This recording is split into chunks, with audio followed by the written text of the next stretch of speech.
Okay, y'all. Welcome to the chat. Welcome to the live. Hope everybody doing all right. Let's get into Bryan Kohberger hearing about the survey questions. You're not going to see the jury. You're not going to see the, excuse me, I'm sorry, what's going on in the courtroom because they're going to turn the camera out. Remember, they said they wasn't going to use the camera. Okay, I've been following this case from the beginning, and I didn't even know that they was doing a survey hearing, to get to pick the jury. But they had when they did the survey, they found some people being biased, and people going to be biased in survey questions. So most think that Bryan Kohberger is guilty. I don't think he's guilty. So everybody don't think that he's guilty. So let's turn to the Idaho hearing. There you go. You solemnly swear that the testimony you give in this case shall be the truth, the whole Shout truth, out and to nothing Lord but and the truth prayer. under penalty of perjury? I do. All right, thank you, sir. If you could please So you're not going to see take your what's going seat on in the there, courtroom. It's just and listen. then once you're comfortable, please state your name and spell your last. It's Bryan Edelman, Bryanedelman. Thank you. Ms. Thank you. Dana. Good afternoon, Dr. Edelman. Good afternoon. What do you do for a living? I work as a trial consultant, and also I do quite a bit of work as an expert witness in the field of pretrial publicity and change events. Are those two separate roles? Yes, they are. What do you do when you're a trial consultant? So, as a trial consultant, you're an advocate for your client. It's Bryan You Kohberger, do attorney, trials, y'all, who's focus speaking. groups, to really try to develop a trial strategy, a trial story for your side, and cultivate that for the audience, the jury. We also do jury selection. I assist with writing voir dire questions, juror questionnaires, help ferret out bias during voir dire, recommend cause challenges and how we use peremptories. Do post-trial interviews. I do jury-related research, present my findings at conferences, bar associations, law firms, and so on. When you work as an expert in the field of change of venue, does that differ from your work as a trial consultant? Absolutely. How so? Well, as I mentioned, as a trial consultant, you're retained to be an advocate. As an expert, you're retained to be an objective expert, which means I'm not advocating for either side. I do not advocate for the defense. I do not advocate for the prosecution. My role is to collect information using standard methods that have been widely accepted in the field, and then present the findings to the court so they can make a well-informed decision on whether or not any remedial measures are necessary. So there are times where my findings support what remedial measures, like a change of venue, and there are times they don't. And when they don't, I recommend against a change of venue, whatever the data supports where I go. I want to understand a little bit about your educational background that allows you to do that work. Okay. How were you educated? I'm sorry? How were you educated? What degree? Studying in grammar school. We can skip to college. Yeah. So I have a bachelor's degree in psychology from Florida State University. From there, I attended the University of Nevada in Reno, where I studied social psychology. My particular interest was in the application of social psychology in the field of a legal arena. So I was really interested in juror decision-making, jury decision-making, group dynamics, how people process information and evidence, the impact on pretrial publicity, pre-existing attitudes, and that sort of thing. The school I went to really focused on that area. That's where the National Judicial College is, the Grant Sawyer Center for Justice Studies, and several professors in that field. So I conducted research at the Grant Sawyer Center for Justice Studies.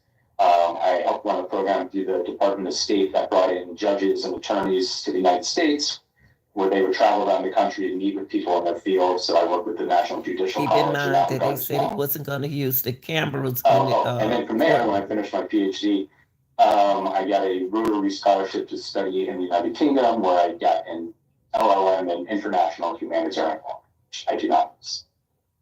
During the course of your career, have you been published? I have. I've been published in the area of survey methodology, My research was on the death penalty, so I have a book published on the death penalty. I am the co-editor in California. There's something called the CEB, the Continuing Education of the Bar, and there's a criminal procedure book that comes out every year. It's kind of like the Bible for criminal procedure, and I'm a co-editor on the chapter on change of venue. I was also on the committee for the American Society of Trial Consultants that publishes professional guidelines for writing change of venue surveys. So on that, and I've also done research on, one of the questions is always, well, why can't we just pick a jury in a high-profile case? So I've done research on the use of the set-aside question. So people have been inundated with a lot of prejudicial media coverage. How do they respond to that set-aside question? Do we see, for example, if somebody's been exposed to a lot of prejudicial coverage, you'd expect them to say, I cannot be fair and impartial, I know too much.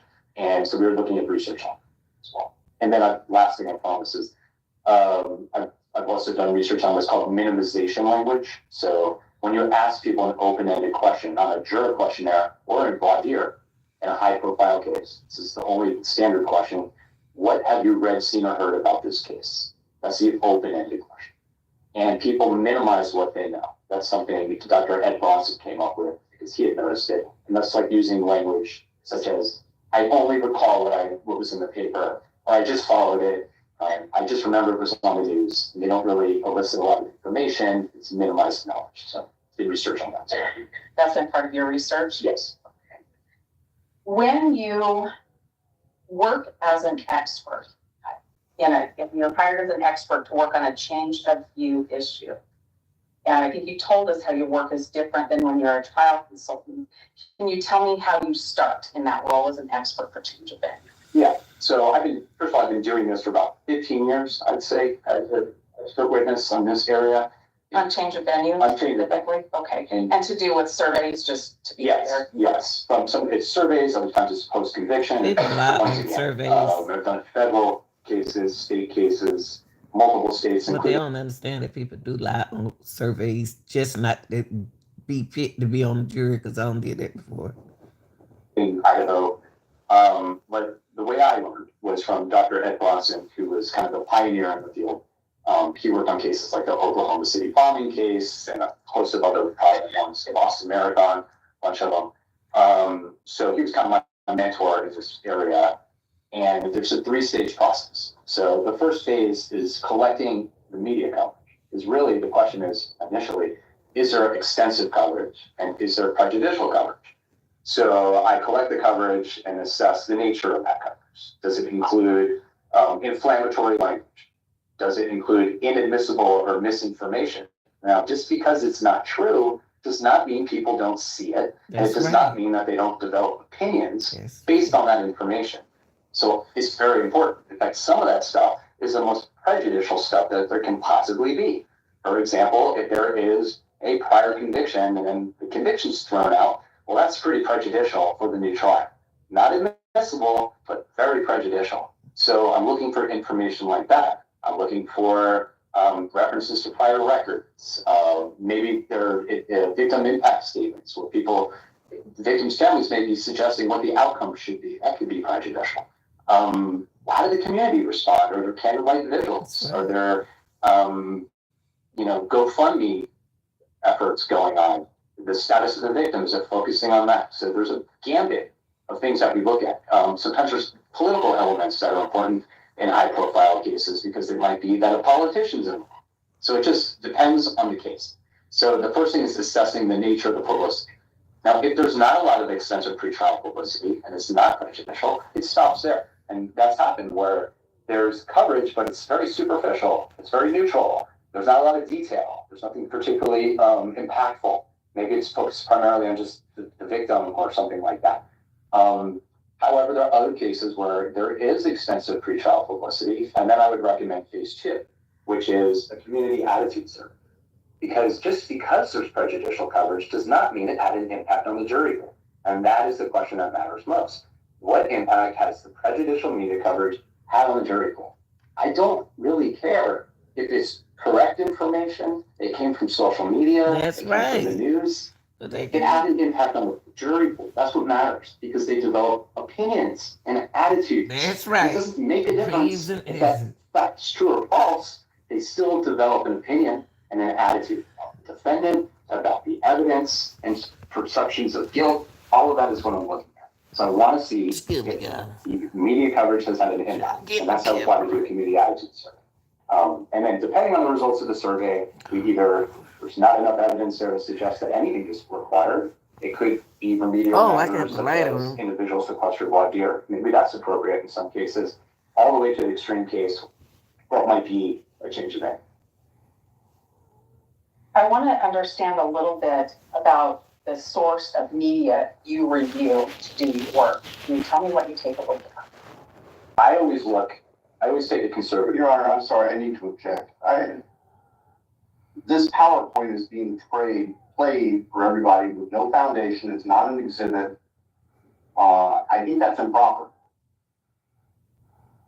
I mean, I'm trying to listen to Dr. Edelman's testimony, and I keep seeing slides changing in front of me over here, and I don't think that's appropriate. Why? Well, you've seen the slides. I have. You looked at it. Everybody else here hasn't. Oh boy, y'all need some mix it up in the courtroom. Mix it up. Of how he goes about in surveys. Understand that. That's what his testimony is. But we're getting this visual aid. There's no foundation for it. Well, It just seems. well, hold on. I'm viewing him as an expert. Yes, sir. He's explaining He's what an he expert. does. So I'm going to. No problem with that. The PowerPoint's a problem. The problem with his testimony.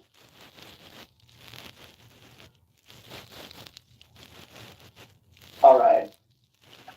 I'm sorry. Yeah.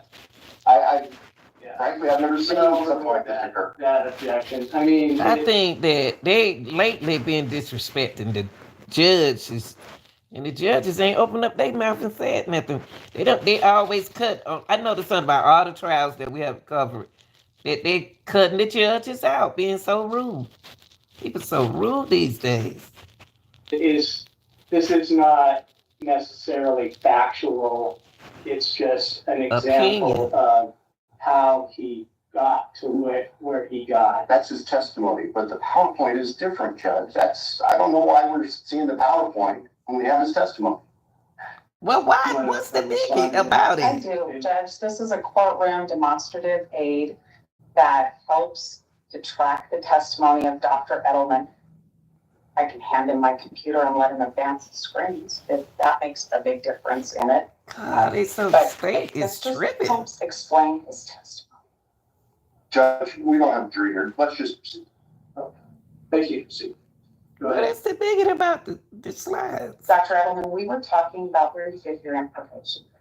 We were talking about the way, where you get your information. What media do you look at? I think that's where it was. Yes. So I take a conservative approach to how I do it. I look at newspapers in the local coverage right now. So I'm interested in papers that have primary circulation in the venue. Case like this has been reported in many other newspapers, but I wouldn't, for example, look at a newspaper published in Dallas, because I don't know if somebody in Laytown County would be looking at a paper in Dallas. Yeah, keep in mind now with the Kohberger, coverage. anything deal with Kohberger, you will not see what's going on in the courtroom. Community is likely Remember, exposed. they're not going to have cameras in there. While we're here, I want to ask you some questions about the non-dissemination order. Cameras That's been going to a be hot there. But topic, and we've heard some of it again today. Are you aware that there's a non-dissemination order in this case? Yes. How did you become aware of it? Well, the first time I became aware of it was when I was reading the newspaper coverage, because that was one of the topics of media coverage, was discussing the non-dissemination order and media's efforts to have it changed. So I was able to read it and follow it in that media coverage. So that's the first time I saw it. And in January, did you receive an email from my office with the non-dissemination order? I believe I did. And you looked at a hard copy again recently? Yes. All right. Does that non-dissemination order change how you did your work? I'm sorry, can you know, Does the existence of the non-dissemination order change how you did your work? no, it did not. Have you worked in cases where there's a non-dissemination order at other times? Many times. Was the sole source of the information that you used contained in the media? Was it came from the media? Sorry. Yes. Everything I used was widely disseminated through the media. Why? Did you find out where the media got the information? Yes. Well, oh, wow. Good afternoon, folks. My name is Bill Thompson. I'm the Latah County prosecutor. And it's sad to be here, but happy to be here at the same time. You turn it up. I can't hear. Kohberger. Well, I'm going to do my best to turn this off. Wow. This is great. Yeah, you don't have to. If I put the microphone up, is that better? So if I'm. Yeah. Encourage the media to Christine, share you don't have to, details with their viewers. Things that are. Oh, you said it. You said it. Let me preface, there is a pending case now in court, and I and my office and the investigators have to live with the restrictions that our Supreme Court places on pretrial publicity. That said, I promise you we will share with you through the court process or otherwise whatever we are allowed to. I just appreciate your patience on that. The factual basis for the charges are summarized in what's called a probable cause affidavit. That is, Nickelodeon was kid everything, but that was one of the darkest chapters. Ooh, we honey, child. Nickelodeon. He the one put it out there. Ain't nobody. is on file with the court. According to the rules of the Idaho Supreme Court, that is sealed until Oh, my Mr. God. Kohberger is for a physically back in Latah County and has been served with the Idaho arrest warrant. At that time, we expect that that affidavit will be available to you so you can share the true facts with all of your readers and your watchers and your listeners and all the people who are interested and really need to know what's going on. So please have patience with us on that. We hope to get that to you as soon as we can.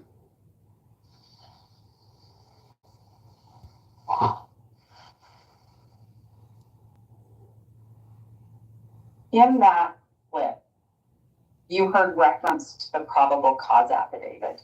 Yes. And did you hear reference to sharing it with all your readers and watchers? Mm-hmm. Readers, watchers, and listeners, and anyone else who's interested.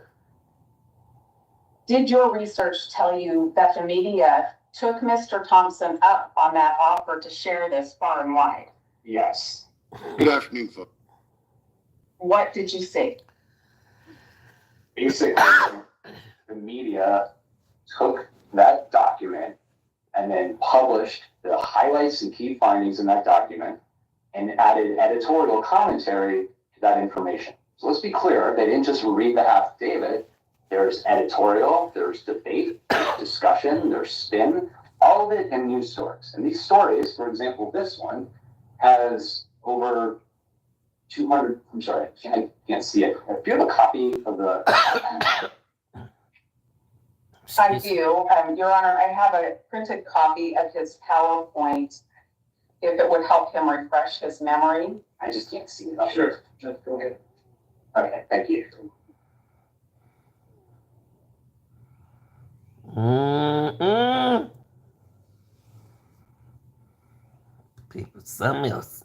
So example, this one is on a local television station. On YouTube alone, 130,000 views and 224 comments. So people discussing. That's just one example of how this document was disseminated through the media in this county, just as Mr. Thompson suggested during his press conference. Sure did. And did you check another media source and see that it continued to be shared? Yes, this is a second example. And you can see just from the heading, it says court records unsealed. And then they go through a timeline, including information from that affidavit, highlighting all the key findings about the car and other things that are widely reported and disseminated from that document to lay to account, saturating the community with prejudicial details from that document, which was reported in the press conference to be truthful as well. Wow. 54,000 views, 176 comments on just one other video of a news clip on YouTube. And based on your research, did the story or stories continue to be shared far and wide? Yes. Well, Finch is joining. Cases received massive media coverage, saturating the everybody with case. prejudicial pretrial rules. How about to social media?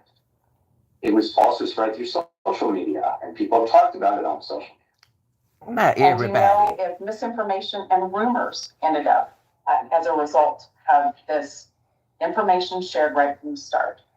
Yes, and the reason I looked at this and knew it was because in the media coverage, they discussed the spreading of rumors on social media. For example, a professor who was accused by a psychic of being responsible for this. Other references to questioning the implication of people knew about the crime before it was reported to the police and so on. So there's been quite a bit of discussion, spread of rumors. Yeah, I just don't understand why they are making Bryan Kohberger situation so difficult. Everybody watch everybody news on YouTube, but not everybody interested in Kohberger case, in the audio case, murder case. It's a lot of people that don't watch this. A lot of people not interested in this. So social media gonna be social media. Just go ahead on and start, get the survey questions out there. Like the way they are doing court now, to me, is not fair for the people who incarcerated in today's world. I don't think it's fair. They didn't have a fair questionnaire. They just picked the jury. I would say when they were asking us questions, here in Georgia on the survey question in court, I would lie on the survey just so they won't pick me. And then it looked like they picked me, and I didn't even tell the truth. I didn't want to be in there. So, but they picked me. So it's just like an opinionated situation when you come down to the surveys. You can't go by that for real. There's misinformation, factual information all over social media, which you'd expect in small. Did your review of all of this information tell you as a professional, as an expert in your field, that a survey was necessary in Bryan Kohberger's case? Yes, based off of the media coverage that I reviewed, which was over 200 plus articles, and the television coverage, I thought it was appropriate for to see what impact, if any, this coverage has had on the community. Oh, that ain't cool. That's not cool. What kind of survey did you think would be appropriate? Thank you. We always use random digit dial telephone surveys in these cases. Before you tell me a little bit more about that, I want to understand the history of this kind of survey. Is this something that you just made up all on your own? Thank you. No. Where does this come from? Thank you. So these surveys have been done for decades. The first one I recall that followed a similar design focus on case-specific items was done in 1979. Constantini and King in 3 cases in Yolo County, California. This approach was done, Dr. Ed Bronson, who I mentioned, my mentor, had been using it for decades, 40 years or more. Other experts in the field do it. John Walker, in the American Taliban case, they used a similar approach that was published as well. Used in Skilling, Boston Marathon. I don't think I've used it in countless cases. So hundreds. I don't even think that. See, I think that court should be a mixture with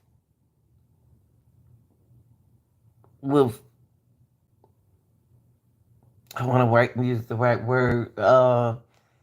Everything should be mixed with different race inside the courtroom. Then everything to be different. Cause everybody, all white people not looking at this. It's no, a lot of black people, Mexican, anybody not looking at this Kohberger case like I'm interested in it. But community Come on, man. The survey question, y'all changing the survey question.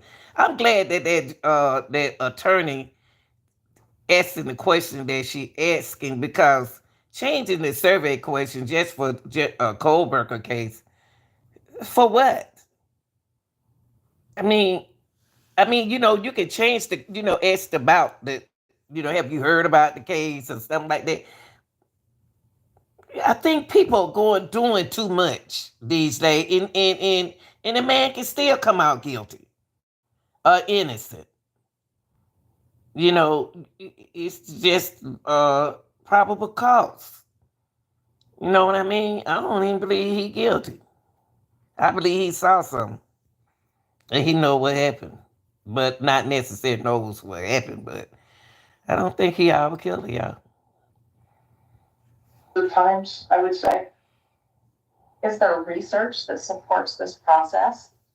There is. One of the things we're looking at, so when you think about the survey, is the structure and how we test validity. So there's 40 plus years of social science literature on the impact of media coverage on juror and jury decision making.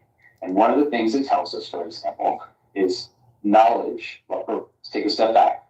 People who regularly watch and listen to the news are more likely to know about the case. When I say know about the case, are more likely to have case-specific information from the media.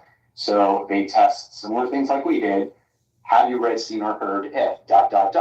And they assess how much knowledge does this person have, and then they correlate it with media consumption habits. And what you find is people that read the news regularly know more of these details than people who do not. And they find that the more information you have, the more likely you are to hold an opinion regarding the defendant's guilt or innocence. So those are some of the findings, and we craft the survey similar to the others because we want to test the validity of the survey. But still, it doesn't mean that we should expect to see them in our survey. So we ask the same similar types of. But still, that doesn't mean that they are honest. It's honest. It's their opinion. And then, when you taking a survey, when if you don't want to do a case, or you don't want to be in court, a lot of people don't want to be in court, don't want to have part of no case, either not interesting, and then they can't miss work. But I mean, they can't mess with you if you on jury duty. But a lot of people don't want to be involved in a lot of different cases. A lot of people don't even know about what they accused Bryan Kohberger of doing. Y'all didn't even start the trial. Why are they being so difficult in this case when we have had many trials and survey questions that didn't, that all questions went out to the jury, but I don't think the survey question should be based on the individual. I think it should be based questions that you need to ask people, not being biased about it. You know what I mean? Just don't ask the question about the witness, about the person who in the trial. Just ask them basic questions. I think a survey should be based on basic questions, not on the individual. I mean, then it won't be no kind of discrepancy, in this situation like this. I mean, it just don't make no sense, y'all. They doing too much with this Bryan Kohberger. They really are. The questions, and we look at those relationships to see if we see the same thing. That's one of the ways we test the validity.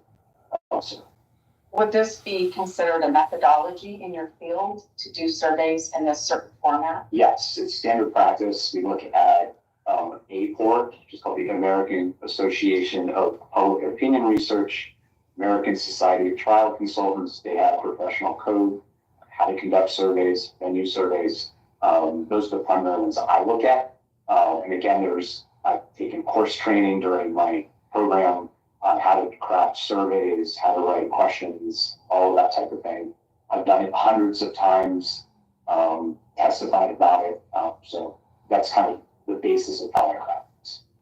And I heard you mention standards and validity. Mm-hmm. Why are there standards? Why does that matter? I'm sorry, why are there standards? Yes. Well, one is you want to make sure, as we learn more about research in human behavior, we learn more about what you should and shouldn't do. So, for example, there's something called social desirability. People want to create a positive impression of themselves. So when you ask, have you heard of this brand new product that instantly cleans toilets without any scrub? Take any dirty toilet, pour in one scoop. Questions, for example, can you be a fair juror? Well, we all want to be fair people, so you're more likely to get a socially desirable response. The initial step on that was all the way back into voting. In California, there was a election for governor in Davis or something like that, and all the polling suggested he was going to win. He was African American, and he lost. And that was when it starts looking at that, and they saw all these different impacts in terms of like race of the interviewer. All these things affect how people respond. People overestimate that they vote because you can look at voting records and it's inflated. People overestimate they have a library card and a million other things. So those are things that we look at when we craft the survey. We don't want to have social questions that lead to socially desirable responses, order effects, a host of other things. In your survey, it looks like you have sections designed in your survey. Mm-hmm. Sorry, can you hear me? Okay. Better with the microphone. Okay, I'll try to stand closer over here. I want to understand this section, these sections. Why do you have sections in this survey? Sections? Yes. Well, one is you don't want things to be jumping back and forth all over the place because it's harder to take a survey like that. You'll have more people drop off, confusion, potential order effects. So we try to organize the survey into sections. So all of the key questions in one topic are together, and then the next section changes topics, so it's easier to follow. What is the purpose of section 3, case awareness and prejudgment? Why is that in there? So that's the meat of the survey. That's the most important section. So case awareness measures initially case recognition. The recognition question based off of the media coverage. What are the things widely reported that are not overly prejudicial because you don't want to create an order that would stimulate a memory of, yes, I remember that case. So if widely reported A, B, and C facts that when you read the coverage and you see this was mentioned 100 times, that's a widely reported fact. So we create. I just really think that why are they being so difficult with this survey situation? You know, everybody, I love surveys, y'all. I love doing surveys, but I try to find questions that would interest the people. You know, and everything is not going to everybody not going to think alike. Everybody not going to see it alike because it's on paper. It written down. They probably say, "Oh, who is Kohberger? Who is Bryan?" So they're gonna look up Bryan Kohberger. I mean, everybody not good with survey questions. They don't understand what you're saying, what you're asking. Okay, and people have to realize that things that been typed in written can be more difficult finding to what people can understand. You could be saying something very nicely in a text and people take it negative. So I think that a survey shouldn't be that.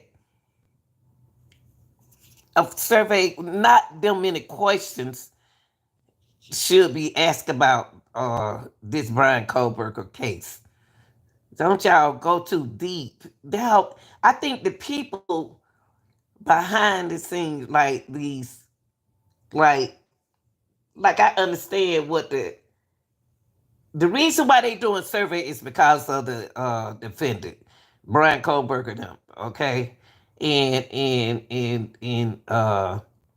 state really don't like that, but you always have surveys when you we always have to fill out the surveys when they pick you for jury duty. But now they got ways of doing it. Now they'll and what tripped me out now what they do in court is tell you that your number has been chosen to participate in a case. How did you pick me? Or why didn't you pick me? Some people want to be picked. I want to be picked on good stuff. Every time I do something, it might be a state farm situation, insurance situation. But how are they picking jurors now? It's different than they did then. Now they selecting y'all. They picking y'all. And they'll say numbers 1, don't have to come, but numbers come. How you gonna select somebody to on jury duty and their job? I mean, they can't come. That's what I don't think. Case recognition question. Now, if somebody says, yes, I remember that case, I have read, seen, or heard about it, they are asked a prejudgment question next, guilt or innocence question. Then they're asked open-ended questions, and then those case-specific. Yeah, doing too much. Now, let's say someone does not remember the case based on that case recognition question. We give them one more fact to see if it'll stimulate a memory. Something neutral that might stimulate a memory. Boy, you usually get 1 to 2% more that recall the case from that. If that person recognizes the case from there, they are also asked that prejudgment question and they continue. If they do not recognize the case, they skip the rest of the survey and they're asked. Are y'all putting all these questions? Do like the next step of the survey after the prejudgment. Do like most people, when you take surveys at the end of a phone call, they only ask you 3 questions based on your knowledge of your experience with the representative. Something like that. Why y'all being so difficult? I just don't understand why they being so difficult with this case or with doing things. Come on now, because I'm getting kind of frustrated with this. Question is an open-ended question. What have you read, seen, or heard about the case? There might be a few others we add based off of these things we might find in the media coverage. And then they continue on to those case-specific items that we've been talking about. Have you read, seen, or heard if so and so? I want to make sure I understand this and that this is clear for everybody. Those 9 questions that have been the problem last week and this week, if you have somebody who says, no, I don't know that case, do you ask them those 9 questions? No, they skip to the demographic. Why? Tell me what are the demographic questions, just to be sure. If somebody doesn't recognize the case, they immediately go to questions, for example, how often do you read the newspaper? Every day, several times a week, rarely, never. This is terrible. Then they're asked how often they follow the local news, and then they're asked a few demographic questions like age, gender, race, ethnicity.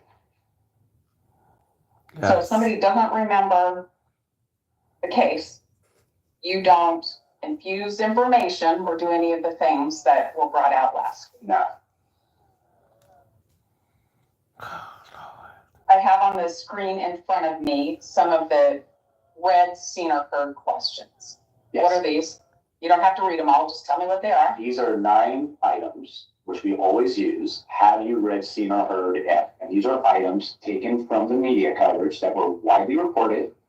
And let me be clear, widely reported hundreds and thousands of times, and potentially prejudicial items. Because neutral, run-of-the-mill media coverage is often not grounds for a change of venue. So if somebody knew there were 4 victims, that's not particularly prejudicial, is it? That's a pretty benign fact.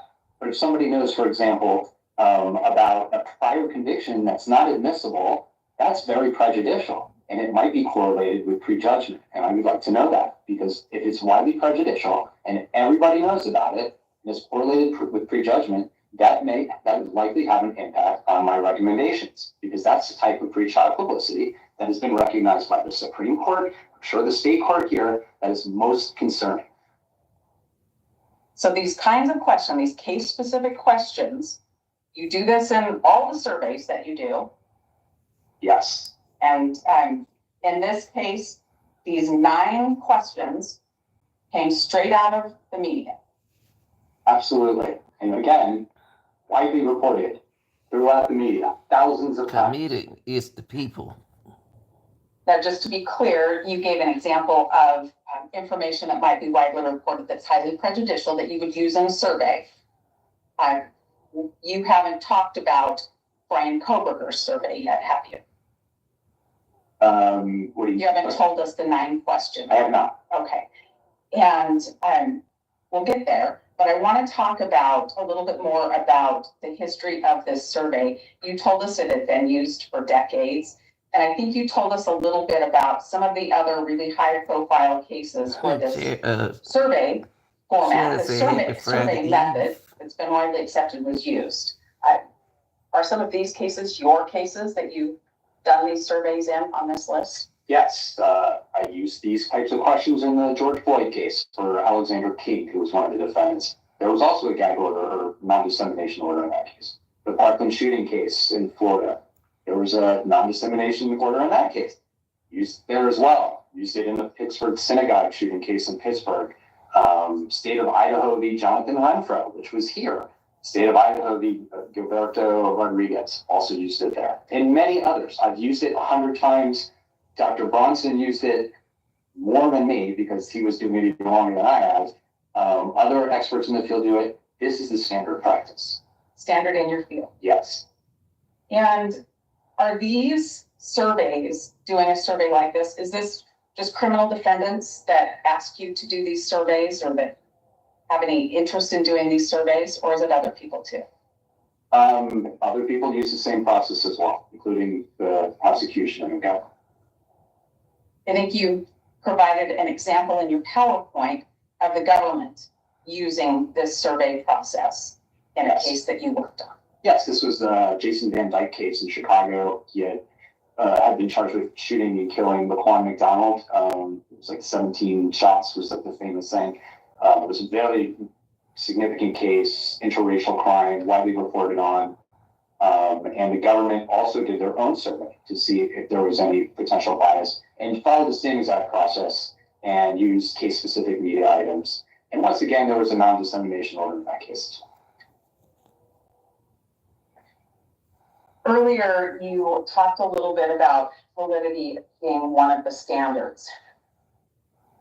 Yes. Tell me how you measure. Recordings just got better.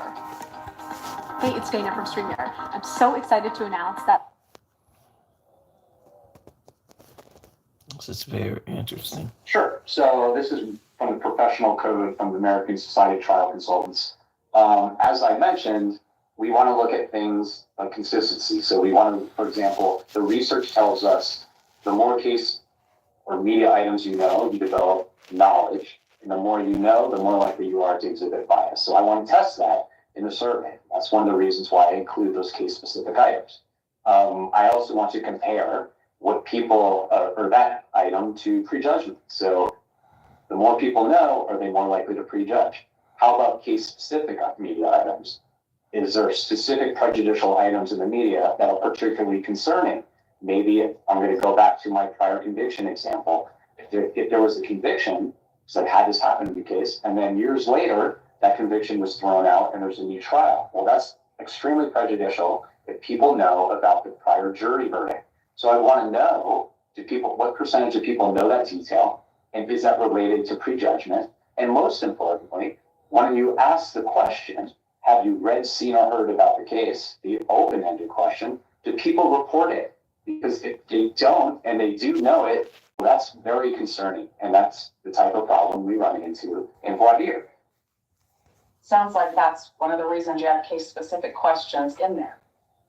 That's one of the reasons, absolutely. You heard talk last week, and then you heard it again today about, can't you just change this survey and take those case-specific questions out and then do the survey?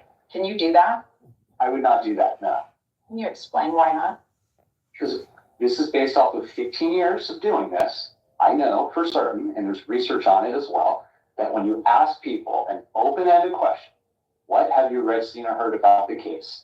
They have a difficult time recalling everything from memory. That's a recall question. The cognitive effort required to recall everything from memory that you know is very challenging versus recognition, which is a much lower cognitive load. Have you read, seen, or heard if? Oh, now I can search my memory. Yes, I know that fact. If I asked you, tell me everything you know about the movie Star Wars, you would tell me a whole bunch of interesting things about Chewbacca and Ewoks and maybe a bunch of other stuff. But I am very confident that you would miss things. You would not tell me every single detail from memory you know about that movie. And then I would ask you something like, did you know that Darth Vader was Luke Skywalker's father? And you'd probably say, yeah, of course, I knew that. But you didn't mention it in the recall question. There's a mountain of research on this. Usually what they do is people read like a paragraph or a story, and they ask them, write down everything you recall from what you just read. And then they do a different type of quiz. Did you read that the truck was red? Did you read that there was an ambulance? Oh yeah, of course, and they check that too. And what it shows is recognition rates, the ability to recall information when asked a closed-ended question, is much higher than when you ask an open-ended question. So getting back to your comment or question, if I only ask, what do you know about this case? I know for a fact you will get things like, well, I remember when it happened. There were 4 victims. There was a knife. I remember there's a delay. I just saw it in the media. Those are the things that people say. They've said it in this survey. They've said it in surveys I've done prior. They've said it in voir dire when I look at transcripts. That's what you see. But when you ask those closed-ended questions, you discover that they know quite a bit more. And that's what I'm trying to look at. I need to know, what do people actually know? And is there information, prejudicial details that they don't mention that they do know when you ask the open-ended question? And those details, the closed questions, the have you read, seen, or heard questions, are they important to determine if there's bias? That media coverage has created a prejudicial effect and that there's bias. Absolutely. If 80% of people are able to recognize a prejudicial detail, and I keep making it up because I don't want to upset anyone here, like a prior conviction, if 80% know that detail, but only 3% mention it in the question, what have you read, seen, or heard about the case? That's a major problem. I need to know that because it's an extremely prejudicial fact. Things spread on social media, whether they're true or not, they still impact the jury. Very prejudicial. I need to know if they know that. And I know for a fact in this case that, for example, I'm not going to mention the detail, but for one of them, only 3% of people in this survey mentioned the detail when asked, what have you read, seen, or heard about this case? It was something spread on social media. But when you asked, have you read, seen, or heard of X, Y, and Z, 45% knew that fact. And that fact happened to be significantly related to prejudgment. People who knew it, over 80% of them think the defendant is guilty compared to 57% who don't know the detail. Yeah, but so those are important findings. If I don't include those questions, I can't do any of those analysis. It makes it look like there's not that much of a problem here. People don't seem to know anything. They just say they remember reading it in the paper. I guess we don't have to move the case because they don't seem to know much. And that is misleading, inaccurate, and I would not do that. Have you had a unique opportunity to kind of actually watch this in real time to see how it works? Can you tell us about that? Yeah. How did you get this unique opportunity first? So I worked on a case that was called John Fight. This was a Catholic priest in Hidalgo County in Texas who had been charged with murdering a beauty queen. Now, the crime had happened in like the 1950s, and the trial happened in like 2018 or something like that. So all the witnesses were gone, and the defendant was obviously much older. But it was a case that was just weaved into the fabric of the community. It was so shocking. And during the hearing, after doing a survey, one of the things we did is we brought in community residents and did like a mock voir dire to prove this point, to demonstrate. And there was a bunch of things in that case that were particularly prejudicial. So we asked people, tell us what you've read, seen, or heard about the case. And they would tell us, oh, in college I learned about this case, and I know A, B, and C. And we say, is that everything you remember? And they said, for example, here, I believe so. That's what this person said. Search their memory. Let's see. I believe so. That's it. And then we asked those case-specific questions that you clearly could never ask in voir dire because you'd be poisoning a well. And we asked, for example, did you know that John Fight gave a confession to a priest? Confessed to the crime. Oh, yeah, I knew that. And once she said that, it stimulated her memory. Actually, he confessed twice. So now she knows that. The fact that she did not mention in the open-ended question, extremely prejudicial, The Supreme Court has recognized you doing a lot, Chad. Adobe, Louisiana, a bunch of others, and she knows stuff. And then we ask, kind of again, said everything you know, and she says yes, and then we give her another one. Did you know that he was involved in another case? When I was accepted to SU, that was one of the greatest days of my life. Lord, let me see how far we got to go, y'all. Have helped mold me into. What I'm going to do is actually been involved, charged with attacking a woman. Skip some of this, yeah. Mentioned a specific detail. Really, social media, basically, not reported in the news, not factually accurate, a misrepresentation of the truth. 45% knew it in the survey. Only 3% reported it in the open-ended comment, and it was extraordinarily prejudicial work. If you did know it, 81% of survey respondents, if they knew that detail, indicated that the defendant was guilty. 81%. Half the sample knew about it, but only 3% mentioned it when I asked the open-ended question. So again, if I didn't ask those questions, and the only thing I asked was the open-ended question, it would appear that people don't know a lot of prejudicial detail. Why is this important? Why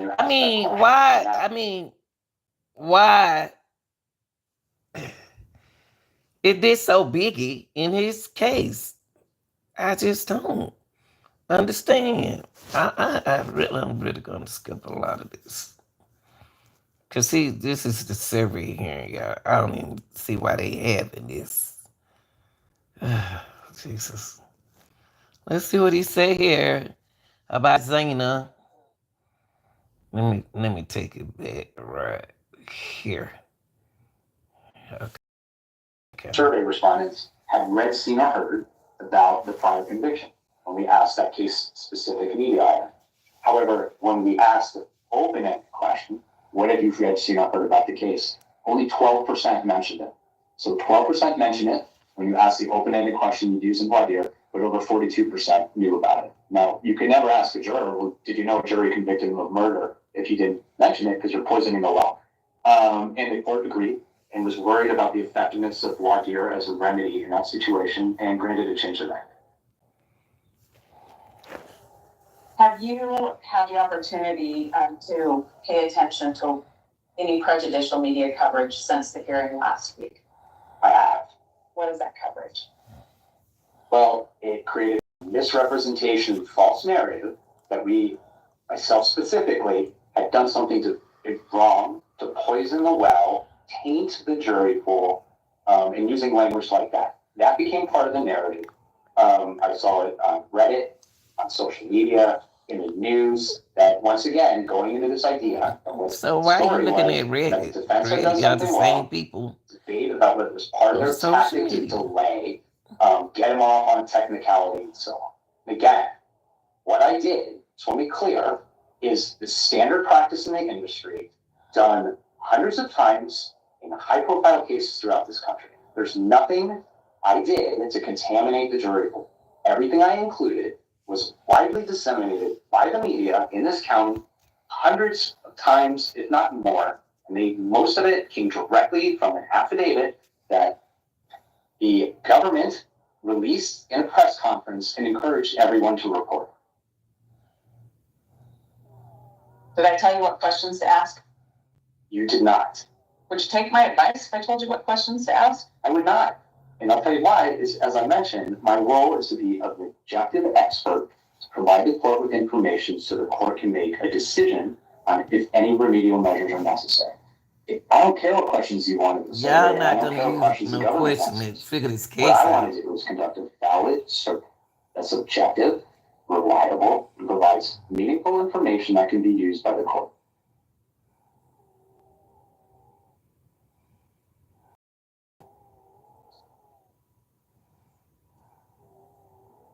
Do you believe comparative surveys in other counties would provide the court with more information about what to do when we get to change the venue hearing? I do. Why? Because this case has received a lot of media attention across the state. It's a national case. And depending on what the results are of this survey, I'm assuming if we find that there's grounds for a change of venue here, that's a recommendation. The responsible people, there's nowhere else to move it. Everybody's been treated with pre-trial publicity, so there's no need to change it. The point of the comparison survey is to address that question. Is there anywhere in the state where you could move it? Maybe there's not. I don't know. But that's the only way to find out. And you have to conduct the survey in the same manner. I don't know if I just ask people what they know about this and you get general, I just recall when it happened, but you have the same guilt rate. Do they know inadmissible details? Do they know about things from that affidavit? Do they have a lot of case specific knowledge, or is it just a general awareness of the case? Do they drive by the house where the crime occurred? All these things that make this county unique that you want to test for in other communities. So it's not just a question of general awareness. I need to know what case-specific information they have, what misinformation they have, what media items they've been exposed to. Do they have as much case detail knowledge as they do here? All of those things. So that's why I would suggest it's important. Without that, the only thing I could do would be to collect the coverage and assess, for example, like published in Bonneville County or Ada County compared to here. That's all we have. I wouldn't conduct a survey that I know is going to lead to misleading information. I'm not going to do that. To change the survey, would that go against the methodology that you use? Yes. If I change the survey and I don't conclude those items, I can't test. Well, do people know a lot of case-specific information that was widely reported? Are those specific items related to bias? Which items do they know? Do they know the ones that were all over social media or not? Like, that's the whole point of asking these questions. What you'll get is, well, I don't know much, but I saw it when it first happened. I remember reading about it a while ago, but haven't seen anything lately. I know the defendant was arrested or whatever, or things like, oh, I followed it close. Okay, great, I followed it closely. Does that mean they know a lot? I don't know. I can't assess just from someone saying, I read the news or I followed it quite a bit. That doesn't tell you anything. That's not meaningful information. So yes, we need to conduct it in the same fashion. Last week, your professionalism, your work, your reputation was impugned. I believe it was, yes. If you're allowed, if the court says, okay, go ahead and finish these surveys, I want comparative county information, are you willing to still work with us? If we do it correctly, if the idea is we want you to conduct a leading bias survey to get results you want, then no, I'm not going to do something that undermines my credibility, my objectivity, or do it in any way that's not consistent with the procedures and standards that we use. Thank you. I don't have any other questions, Dr. Edelman, but the same thing. All right, Mr. Survey Man. Thanks, Mark. I maybe we'll start going backwards here, or from the back to the front topic. I'm sorry if you're feeling hurt about us raising this issue. I see you were almost breaking down a few minutes ago when we were talking about slide number 33. Slide number 30. 4 reasons people buy AARP Right, benefit term life from New York Life. That's not the intent, and it's certainly, I'm surprised to see that reaction from an experienced expert such as yourself. So I apologize for that. I accept your apology, but the idea of after working really hard 15 years to develop a credible reputation and being told, watching on a Zoom, that I am tainting the jury pool and poisoning the jury pool and contaminating the jury pool by doing what's required and standard, I'm not crying. I'm angry. Okay, yes, it doesn't matter. And please go ahead and be as angry as you like as you continue your work for the defense in this case. It is a fact, though, that you don't know of the 400 citizens that were questioned on this survey. You don't know which ones of them did not already previously know any of the fact-specific representations in your questions. Isn't that true? I do know because they answered yes or no to the question. No. Well, before you asked the question, you didn't know that. Isn't that correct? That's correct. And so somebody who hadn't heard the representation in that one slide that you acknowledged was false. Let's see. You acknowledge false that Mr. Kohberger allegedly stalked one of the victims. That's false. You know that to be false. Which one? that Mr. Kohberger allegedly stalked one of the victims. Yes, I was trying not to say that because. But you knew that was false. I did. Yes. And so you have now, for anybody who had never heard that before, that question is now planted into them, unqualified representation that Mr. Kohberger stalked one of the witnesses, and that's false. That's false. Yes. Yes. Okay. Thank you. Thank you. Okay. Fine. Mm-mm.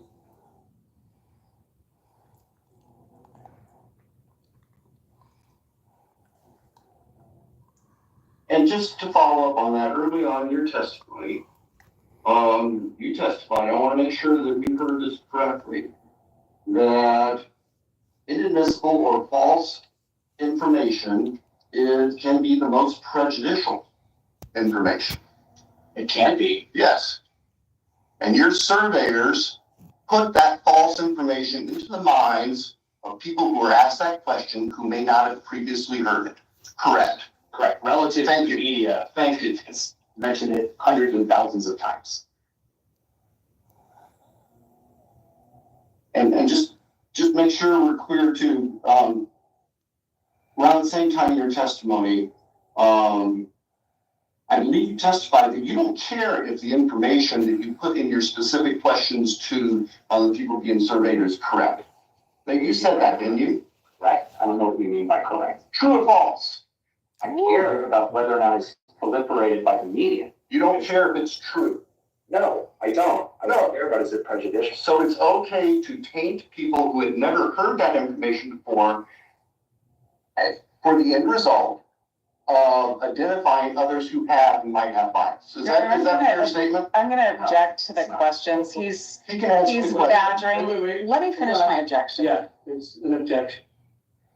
He's badgering the witness. He's misstating his testimony, and I object. The witness testified you didn't care if the information was correct, Judge. Yeah, overruled. So, May I? so just No, that's okay. one person can talk at a time. And, let's take down the tone a little bit. Yes, sir. The tone was kind of, hi there. It was up there real loud. All right, y'all, I'm glad everybody's kind of stepping in, listen to the survey hearing. And just so we're clear, and the professionals who fact-specific makes the questions surveys. were pounded to people who were taking the survey. Did not, after asking the question even, qualify the false facts as saying this may or may not be true, or this is actually a false fact. The survey didn't tell them that what they might have heard was false. First of all, I don't call them facts because they're media items. And then second of all, that would be ridiculous. And no, I wouldn't do that in a survey. Are you suggesting I follow up? Have you read, seen, or heard if he stopped? And oh, by the way, if you know that, let me tell you, it's not true. Exactly. That's exactly what I'm suggesting, because isn't that exactly what happens in the voir dire process? No. Absolutely it does. Your Honor, I'm going to object. Argumentative. Okay, yeah, you don't get to testify exactly about that, so I'll sustain you. You participated as an attorney in voir dire in Idaho under Idaho laws. What? Have you participated as an attorney in voir dire, conducting voir dire, criminal case in Idaho? Yeah, I have.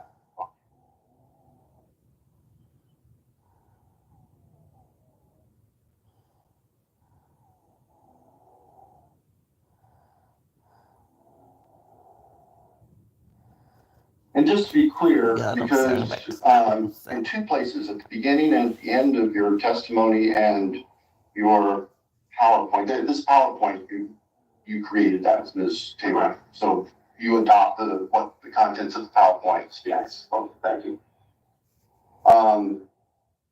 Just to be clear, not every fact-specific question that your surveyors asked came directly from the probable cause affidavit. Isn't that true? Well, to be clear, they're not facts. They're media items. They're representations of Yeah, fact I'm going to object. and the PC affidavit. Hold on. I'm objecting and ask that he allow Dr. Edelman to complete his answer before he jumps back in. They're simple yes or no questions. What was your question? Oh, yeah.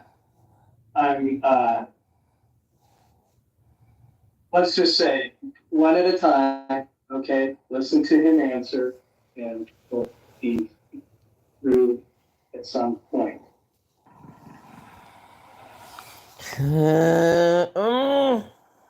Child thinking. Thank you.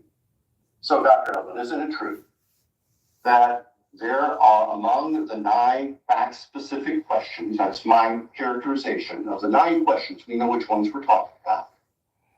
Not all of the representations in those questions came from the probable cause affidavit, isn't that true? That is true. And are you aware that under Idaho law, probable cause affidavits in criminal cases become open to the public by operation of court rule once person is arrested and appears in court?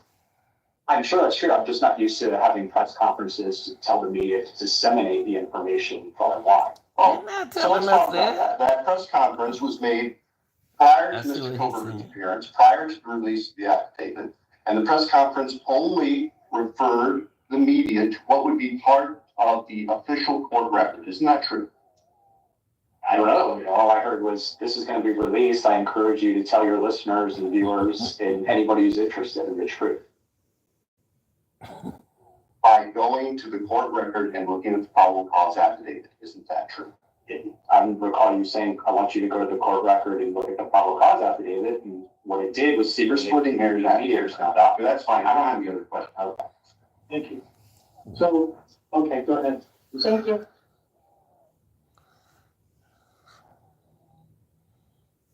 I want to start with the probable cause affidavit, and I think you testified that that probable cause affidavit was spread far and wide in the media over and over again. Do you recall that? Let me be clear. It wasn't the probable cause affidavit that was spread far and wide. It was details taken from it, put in media stories with editorial comments back and forth in the context of news stories. It wasn't, here's a document from the government that was in the court record. Let me read it to you. That's not how it works. It's media coverage. That's how it's reported. Taken out of it, DNA stuff, all the other stuff in there, reported within the context of a news story. So the news takes this document, takes things from it, and runs with it, spins with it, changes it, talks about it, and sends it in. Yes. Sometimes, do you think the media gets it wrong after they read something? Sorry, what? Does the media ever get it wrong after they read something? Yes. And do those stories have any less prejudice on on the reader of that media, whether they're wrong or not?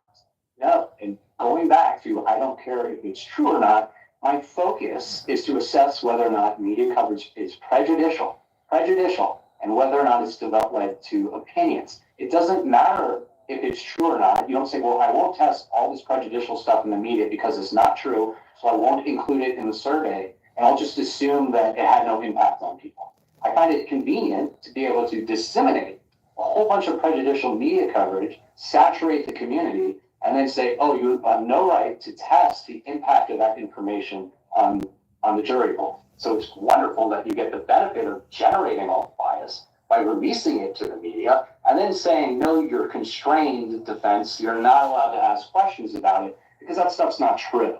Or you might have told one person in the jury pool a detail they didn't know. Oh, they knew the other 7 details that are highly prejudicial, but it was that one that shifted everything, and that's going to lead to the contamination. Not the thousands of newspaper stories, not the media coverage, not the stuff on social media. It was because a survey vendor called 400 people and asked a question that one person or 2 people in that panel, whoever it was in that 400, may not have known that one detail. They knew everything else. See, that's when you can theoretically measure bias. Yeah, well, I mean, I correlate those recognition items with the prejudgment questions of earlier, right? So correlation doesn't necessarily mean causation. Yes. well, they're chi-squares. You can do different things. You can do linear regression, whatever you want. But what I want to know is people who report later on, they know that detail. Did they report stronger views of guilt? So, like, I'll give you an example. All right, y'all. So what I'm gonna do is I'm gonna sum it up right here, y'all. Only thing he's an expert. That this the defendant, the one chose this survey expert to come up and explain to y'all how he take his survey, what he go about, the thinking and the process that he uses to measure his thinking. So this what you just saw was Kohberger murder jury survey. They found some public is biased, but see, you can't do this. You can't do this. What they doing, whatever they doing, if they trying to use a survey, I don't know, y'all, but I'm just saying that people gonna be biased. So you have to come around to it where you just can't try to think for people. A lot of people try to think for others, but they can't. But y'all, appreciate y'all being here. Shout out to my mom. She be trying to work and be here at the same time. And y'all, hope y'all enjoyed watching this information. If you go to Court TV on television, I saw this whole situation on TV just a few minutes ago, and then I had to come here. Wow. But y'all have a good day. Happy birthday to anybody out there with birthday. Happy birthday. Happy and congratulate you on jobs and anniversary, new baby, sure to making straight A's in school, bringing positive grades home to your awards. And I love y'all. Y'all be safe, and thank you very much, Maud, for doing what you do. You do the best that you can. Love y'all. I'm out of here.